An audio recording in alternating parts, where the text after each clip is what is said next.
Welcome to Harijan Educare. तो उम्मीद करते हैं, आशा करते हैं कि हर लोग बिहार बीएड का एग्ज़ाम देकर आ चुके होंगे अपने घर पे और आराम से बैठकर इस वीडियो को, लेक्चर को देख रहे होंगे। तो स्टार्ट करते हैं आज का जो सॉल्यूशन है। और ये जो सॉल्यूशन होगा, ये सॉल्यूशन है डी, क्वेश्चन नंबर बुकलेट जो है डी होगा। ओके, और देखते हैं। तो पहला जो क्वेश्चन है, आप लोग क्वेश्चन अगर दूसरे सीरीज का अगर आप देकर आए होंगे, दूसरा सीरीज का, तो आप क्वेश्चन मिला लीजिएगा। क्वेश्चन मिलाकर आप आंसर को राइट टिक कर सकते हैं। तो जो पहला क्वेश्चन है, teacher was happy with the student, इसका अपोजिट पूछ रहा है। हैप्पी का अपोजिट पूछ रहा है, तो हैप्पी का अपोजिट क्या होगा? सैड होगा। ओके, और फिर जो सेकेंड है, द सोल्जर वॉज काइंड, इसका भी अपोजिट पूछ रहा है, तो काइंड का अपोजिट क्या होगा? क्रूएल होगा। तो और थर्ड में है animals that can live on land water, मतलब ऐसा एनिमल का नाम बताइए जो वाटर और ज़मीन दोनों पे, पानी और ज़मीन दोनों पे रह सकते हैं। तो उसका आंसर होगा एम्फीबियंस। इसका आंसर क्या होगा? एम्फीबियंस। उसका आंसर एम्फीबियंस होगा। ओके, तो चलते हैं फोर्थ में। Custom of having many wifes, मतलब जो पहले का रीति रिवाज था कि एक से ज़्यादा वाइफ रहती थी, तो उसको क्या बोला जाता है? तो उसको बोला जाता है पॉलीगैमी। इसको क्या बोला जाता है? पॉलीगैमी। ओके, फिफ्थ नंबर है the things which easily catches fire, मतलब ऐसा चीज़ जो बहुत आसानी से वो आग लग सकता है जिसमें, उसको क्या बोलते हैं? इनफ्लेमेबल। उसको क्या बोलते हैं? इनफ्लेमेबल। ओके, अब आते हैं सिक्स नंबर है एन अनमैरिड मैन। तो अनमैरिड मैन को क्या बोलते हैं? बैचलर। सेवन है animal that feed on grass, जो एनिमल घास खाता है उसको क्या बोलते हैं? हर्बीवोरस। ओके,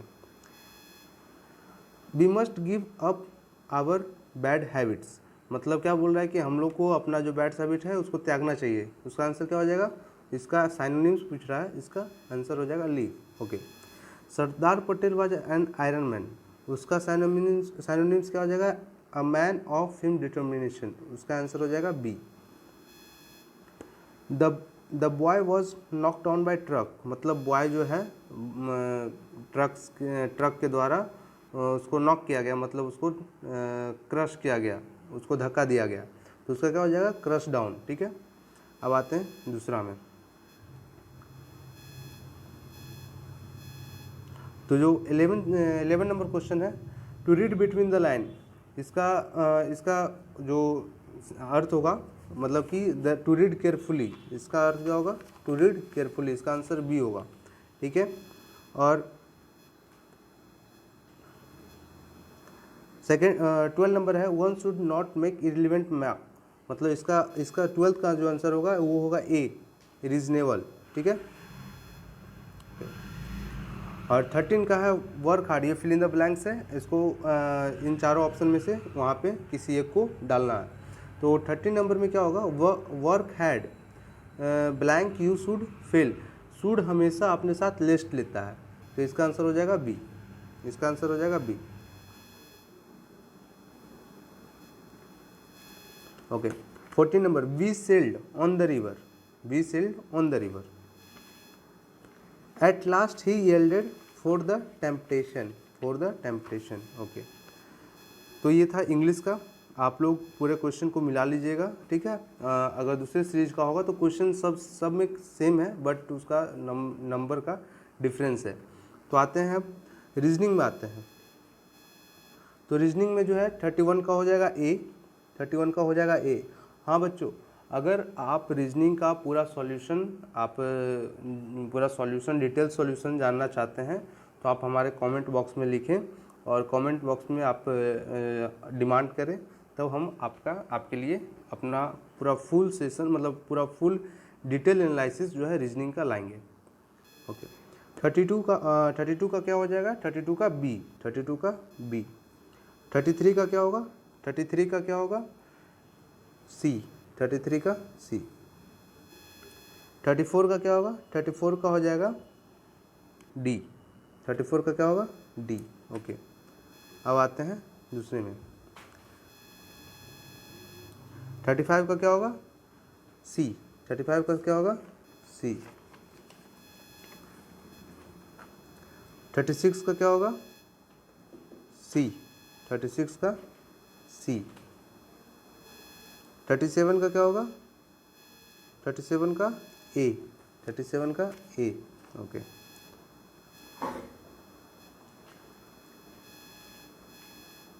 38 का क्या होगा? 38 का होगा ए। 38 का क्या होगा? 38 का होगा ए। 39 का? 39 का ए। अब 40 में आते हैं। 40 में 40 का भी क्या होगा? ए। 40 का ए। 41 का डी। 41 का डी। 42 का होगा ए। 42 का क्या होगा? ए। 42 का ए। और 43 का क्या होगा? बी। 43 का होगा बी। अब आता है 44 में। 44 का क्या होगा? सी। 44 का सी। अब आता है 45 में। 45 का भी सी होगा। 45 का भी क्या होगा? सी। 45 का भी सी। आपको पीडीएफ जो है इस क्वेश्चन का पीडीएफ दे दिया जाएगा आपको टेलीग्राम में। आप हमारे टेलीग्राम चैनल से जुड़ें और इसका पीडीएफ मिल जाएगा आपको। डिस्क्रिप्शन में आपको टेलीग्राम चैनल का लिंक भी दे देंगे और वहाँ से आप पीडीएफ ले लीजिए और फिर अपने क्वेश्चन से मिला लीजिए। 46 का क्या होगा? डी। 46 का डी। 47 का क्या होगा? अब 47 में आते हैं। 47 का सी। 47 का होगा सी। ओके। अब आते हैं 48 में। 48 का ए। 48 का क्या होगा? ए। 49 का सी। ये सब पजल है, ठीक ना। इस पजल को आप मिलाइए और क्वेश्चन मिलाकर आप टिक कर लीजिए, ठीक है। अब 52 में क्या पूछ रहा है? 50 में क्या पूछ रहा है? Who was second to the Amar right. तो अमर के राइट में सेकंड कौन सा है? तो हो जाएगा इसका आंसर बी। इसका आंसर हो जाएगा बी। और 51 का क्या पूछा? हु वाज बिटवीन विजय। विजय और अमर के बीच में कौन है? तो इसका आंसर हो जाएगा सी। क्योंकि राकेश और सौरभ इसलिए होगा क्योंकि उसमें पता नहीं है कि राकेश होगा या सौरभ होगा, तो इसलिए ये ऑप्शन होगा। तब आते हैं 52 में। 52 का आंसर होगा बी। 53 का आंसर होगा डी। ओके। 54 का आंसर होगा ए। 54 का ए। और 55 का क्या होगा? 55 का होगा ए। ओके। अब आते हैं जीएस पेपर में। जीएस पेपर अच्छे से देखिए। जीएस पेपर क्या पूछ रहा? पहला क्वेश्चन है बंगाल विभाजन कब हुआ था? तो हुआ था 1905 में। बंगाल विभाजन 1905 में हुआ था। बंगाल विभाजन कब हुआ था? 1905 में। अब चंपारण सत्याग्रह कौन किए थे? महात्मा गांधी, मोहनदास करमचंद गांधी। और in which year National Congress was founded. कौन से साल में इंडियन नेशनल कांग्रेस का गठन हुआ था? तो 1885 में। ओके। बिरसा मुंडा कौन से स्टेट से रिलेटेड है? तो वो होंगे झारखंड से। Gitanjali, who wrote Gitanjali. गीतांजलि कौन लिखे थे? रविन्द्रनाथ टैगोर। और इसके लिए उनको नोबेल प्राइज़ भी मिला था। रविन्द्रनाथ टैगोर को जो नोबेल प्राइज़ मिला था इसी गीतांजलि बुक को लिखने के लिए मिला था। और चीफ मिनिस्टर कौन है? बिहार के नीतीश कुमार। हुमायूं टॉम्ब कहाँ है? Where tomb of Humayun is located. Humayun tomb कहाँ है? दिल्ली में। हुमायूं टॉम्ब दिल्ली में। हु स्टार्टेड दिन ए इलाई। दिन ए इलाई कौन स्टार्ट किए थे? अकबर किए थे। फर्स्ट बैटल ऑफ पानीपत कब हुआ था? 1526 ईस्वी में। Who wrote हुमायूंनुमा। हुमायूंनुमा मतलब हुमायूंनुमा जो है ये हुमायूं का ऑटोबायोग्राफी है। वो किसके द्वारा लिखा गया है? तो Gulbadan Begum. Okay. Where Mahavira was born. Mahavira हमारे बिहार में जन्मे थे। और कहाँ? वैशाली जिला में। Okay. Which one is the first Veda. First Veda कौन है? ऋग्वेद। सबसे फर्स्ट और सबसे ओल्डेस्ट वेदा कौन है? ऋग्वेद। अब आते हैं कैपिटल, मिजोरम का कैपिटल क्या है? ऐज्वल। उत्तर प्रदेश का कैपिटल कौन सा है? लखनऊ। पटना कहाँ, किस नदी के किनारे सिचुएटेड है, मतलब स्थित है? गंगा। ताजमहल कहाँ है? तो ये ताजमहल आगरा में। पिंक सिटी किसके, पिंक सिटी जो है, कौन सा सिटी को पिंक सिटी के नाम से जाना जाता है? Jaipur. Chief minister of Delhi, CM कौन है दिल्ली का? Arvind Kejriwal.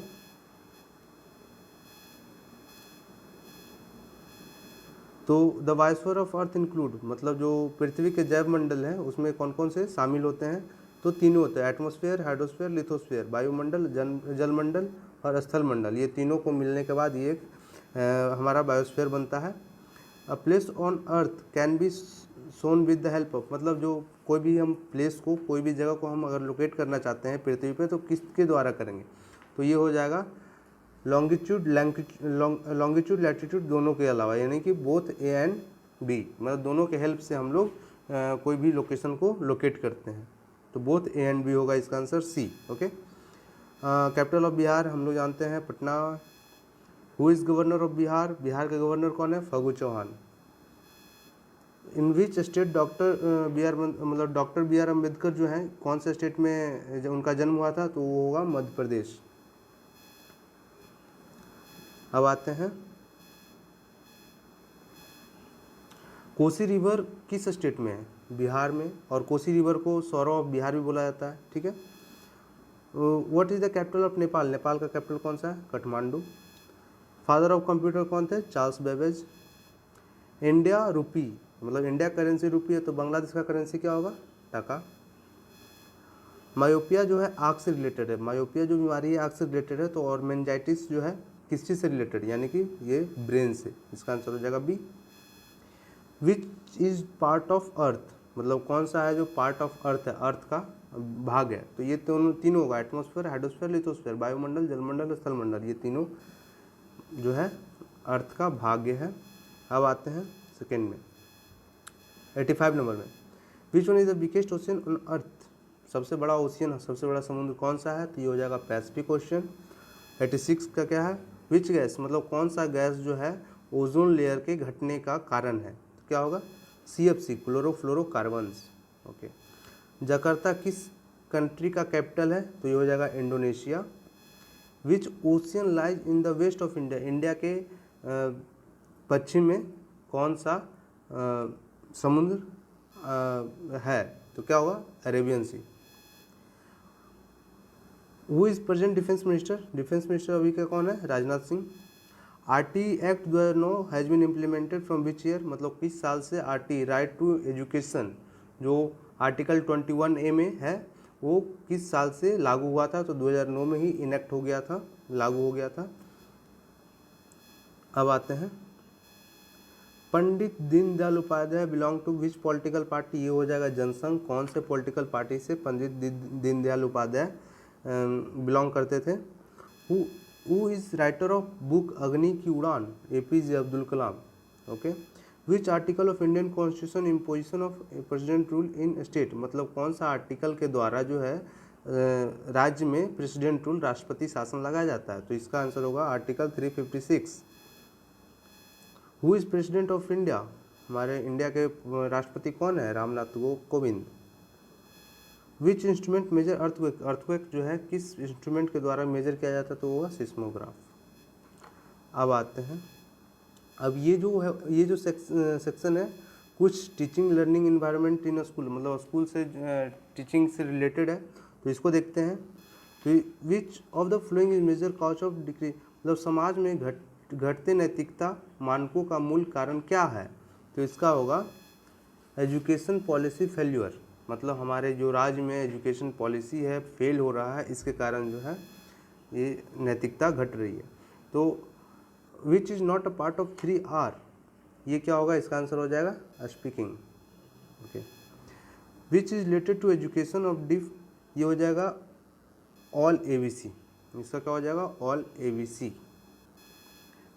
Which new term has been coined for student who are deaf, dumb and blind और black? मतलब जो नेत्रहीन है, जो मुख बधिर हैं, ठीक है, जो गूंगे हैं, उन लोग के लिए नया कौन सा वर्ड यूज किया गया है, तो उसके लिए कौन सा वर्ड, दिव्यांग, ठीक है, दिव्यांग। Which one should be followed by a good teacher, कौन सी चीज़ जो है अच्छे टीचर के द्वारा फॉलो की जाती है, तो तेज़ सीखने वालों को भी पढ़ाना है, जो माध्य गति से सीखते हैं उसको भी पढ़ाना है, और धीमी गति से सीखते हैं उसको भी पढ़ाना है। तो इसका आंसर हो जाएगा डी, इसका आंसर डी होगा। अब आते हैं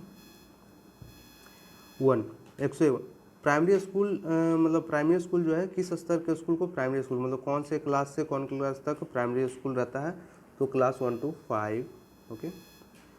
best way to teach concept to, मतलब एक कॉन्सेप्चुअल चीज़ को कैसे, मतलब सबसे अच्छा तरीका कौन सा है टीचिंग का, तो डिफ़िकल्ट टू सिंपल। मान लीजिए कोई भी कॉन्सेप्ट बहुत डिफ़िकल्ट है तो उसको सिंपल बनाकर समझाना बहुत अच्छा तरीका है, ठीक है। Duration of secondary education in India, मतलब सेकेंडरी एजुकेशन का ड्यूरेशन कितना, 6 ईयर। ओके।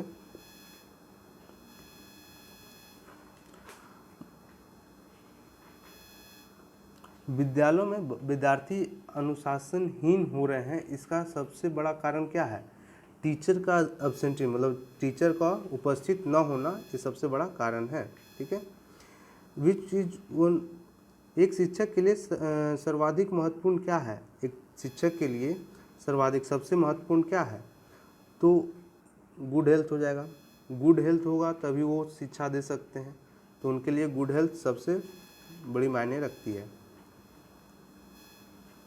अब आते हैं, एक सेमेस्टर में कितने महीने होते हैं, एक सेमेस्टर में 6 महीने होते हैं, ठीक है। 6 महीने के एक सेमेस्टर, यानी कि एक साल में 2 सेमेस्टर होते हैं, ठीक है।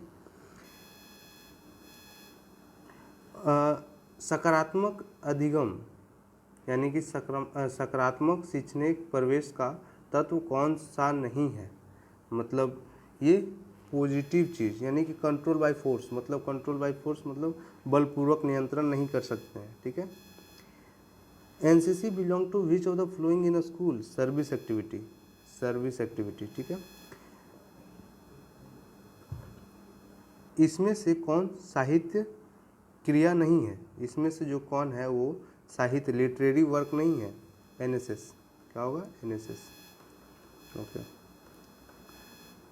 If a student make noise in the class they should be, अगर स्टूडेंट जो है अगर क्लास में नॉइज करता है तो उसको क्या करना चाहिए, किसी एक्टिविटी में इंगेज कर दो। अगर इंगेज नहीं है तभी तो हल्ला कर रहा है, इंगेज रहेंगे तो हल्ला ही नहीं करेंगे, वो अपना काम करेंगे। और what is the duration of higher secondary education, उच्च स्तर माध्यमिक शिक्षा का अवधि कितना होता है, तो हो जाएगा 2 वर्ष, ठीक है।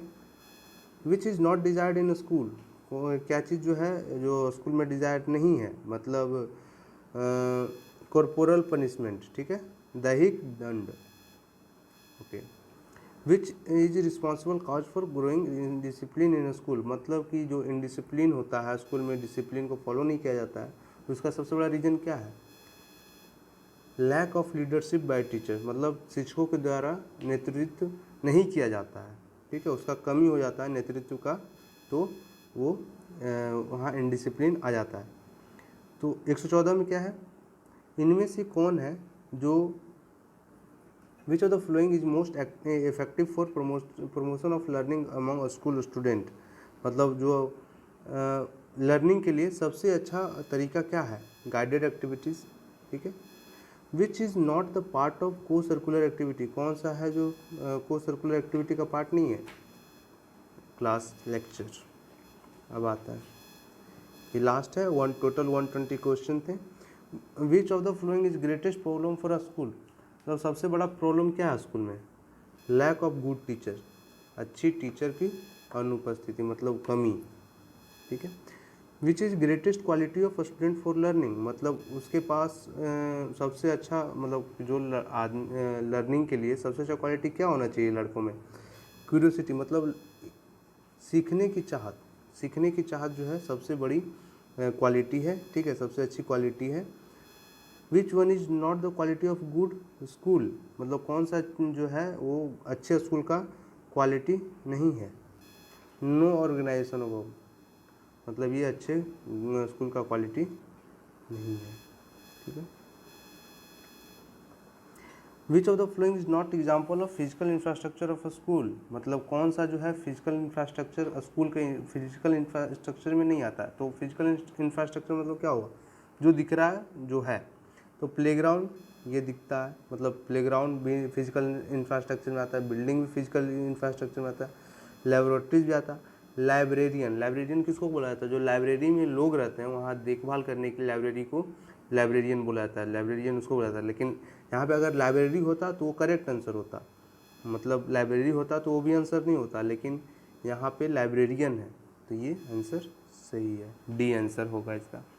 120 का, the educational institution which is no barrier of age, मतलब वैसा शैक्षणिक संस्था जहाँ मतलब किसी भी उम्र के लोग जा सकते हैं पढ़ने के लिए, तो क्या हो जाएगा उसका, ओपन एजुकेशन इंस्टीट्यूशन। तो दोस्तों ये था 120 क्वेश्चन, ठीक है, बीएड का। तो आप उम्मीद है कि आप लोग देखे होंगे शुरू से अंत तक, और इसको जो है इस सेशन को ज़्यादा से ज़्यादा शेयर कीजिए ताकि जितने भी बीएड दिए हुए हैं उनको सही से सही जवाब मिल सके, और जल्द से जल्द अपना नंबर को कैलकुलेट कर पाएँ, कितना नंबर का हम लिखे हैं, कितना नंबर सही किए, कितना नंबर गलत किए, ठीक है। तो आप और जो लोग ये जो क्वेश्चन है डी सीरीज का था, और जो लोग ने डी सीरीज का नहीं दिया है तो आप सी होंगे, बी होंगे, ए होंगे, उसका जो है क्वेश्चन मिलाकर आप देख सकते हैं। और इसका हम पीडीएफ जो है अपने टेलीग्राम चैनल पे दे देंगे, और टेलीग्राम चैनल से आप डाउनलोड कर लीजिए और टेलीग्राम चैनल को ज्वाइन कर लीजिए, और फिर आप वहाँ से डाउनलोड करके आप मिला लीजिए क्वेश्चन को। तो यहीं पे आप समाप्त करते हैं इस लेक्चर को। धन्यवाद।